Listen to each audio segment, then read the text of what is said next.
It's time to stop calling Keir Starmer's win a landslide victory. It's not a landslide victory. He got in through apathy. People gave up with politicians because they were sick of being lied to. We've been lied to by all of them. Theresa May, Boris Johnson, David Cameron. Oh, yawn. Even Tony Blair. Yawn. Oh, how many more? They've just turned off again. Brexit was the biggest betrayal. Waspy women, another betrayal. This is all on a Tory watch, bearing in mind. And Keir Starmer's just picking up the pieces. This isn't some record victory. This is a record low turnout. Not enough people came out to vote. But thankfully, despite all that, the Reform Party, even with such low turnout, managed to come second in 97 seats and pick up 5 seats along the way, where Lee Anderson got re-elected. And all this would never have happened if Nigel Farage hadn't come back to the front. Now, I know some of you concern yourselves about reform. Oh, I've gone a bit lopsided.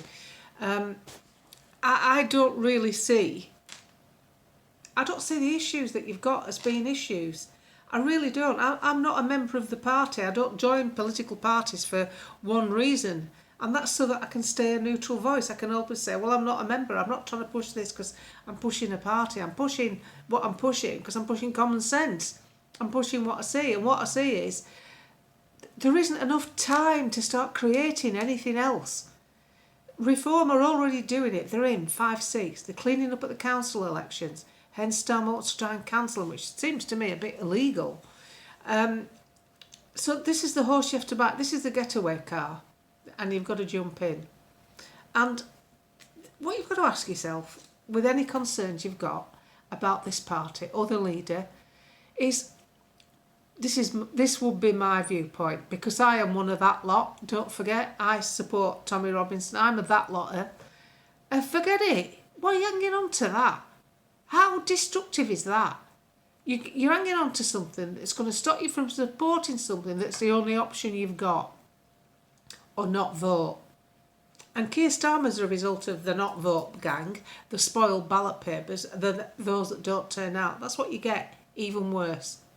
So the thing is, this is what I look at with Nigel Farage. I think, right, imagine if Nigel Farage is in government. There he is, he's in number 10. Would the post office scandal have happened under his watch? Would it have been allowed to escalate the way it did? I don't think so. How would the haemophiliacs have been treated with someone like Nigel Farage?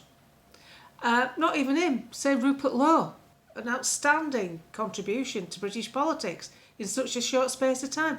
Could you see him bringing inheritance tax in for farmers? Could you see him allowing supermarkets to rip farmers off the way they've done?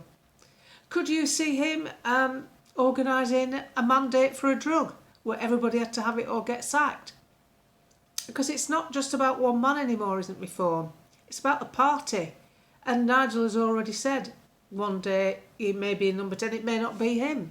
So what you've got to look at is how many things would not have happened to us. Could you see Nigel Farage or anyone from Reform being proactive in allowing migrants to stay in hotels?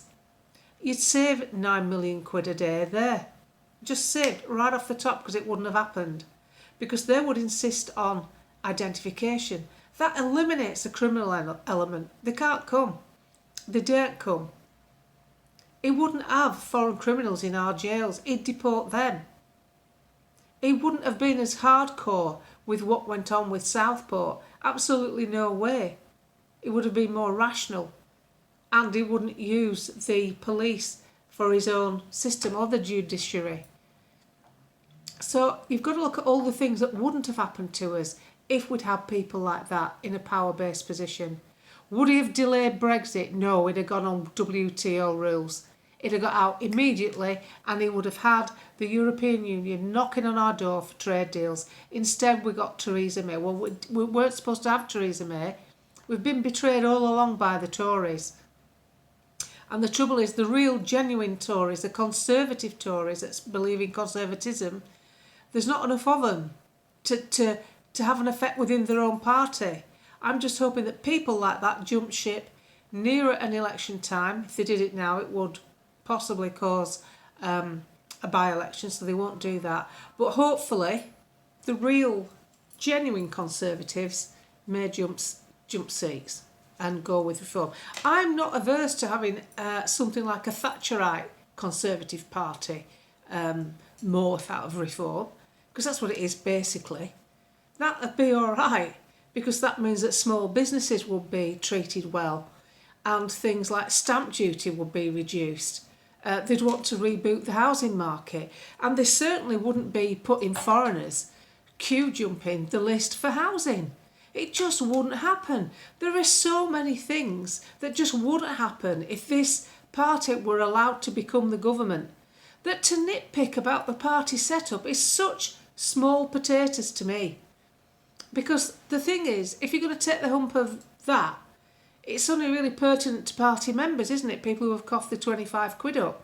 So I look at people who have coughed more than that up. I'm looking at people like Nick Candy and Zia Youssef, who have coughed their own money up. They seem to be quite happy with the way the party's set up. Nobody's moaning and groaning, and they're doling money out. So I don't see that as one of the problems. It's a realistic issue, but it can be addressed at some point. It's not urgent. If you've got problems, then you have to prioritise. It's no good wondering if you've left the gas on if you're trying to get out of a burning building, is it? Just get out. That's how I see us. And that's the way we should be approaching it as far as reform is concerned. We should recognise an escape vehicle when we see it, encourage others to back it and vote for it, and just give them a go, because they literally cannot be worse than what we've had. Would energy prices be as high as they are? How could they possibly be with somebody like a Reform Nigel Farage government? Because they've already said they would slow the net zero, they wouldn't chase after this goal to net zero. You'd have a completely different ethos in government. And do you think, I'm just guessing, do you think that Nigel Farage or Rupert Lowe would sit there knowing full well the civil service is full of Tony Blairites? Do you think they'd allow that to continue? Do you think they'd make a few changes? I think they'd make a few changes, because you need to sort the civil service out, and Nigel Farage has said that. So I don't know what you're afraid of. And this business of holding on to this comment about that lot, I'm one of that lot. I don't care. It won't affect me. Sticks and stones. I'm called something worse 20 times a day on Twitter. This man made a faux pas. Let it go. Let it go. It's destructive. And what we need to do, we need to recognise the one thing that is against us with all this is time.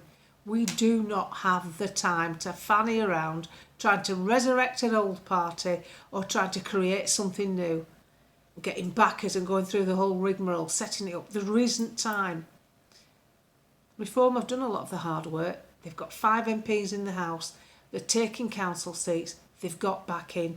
They are a brand with a face that's recognisable, like Colonel Sanders on a bucket of Kentucky Fried Chicken. And that's what you need to attract voters who don't take any notice of politics. You won't do it with unknown people. Not at all. So that's how I see it. You don't have to agree. Just sharing my thoughts.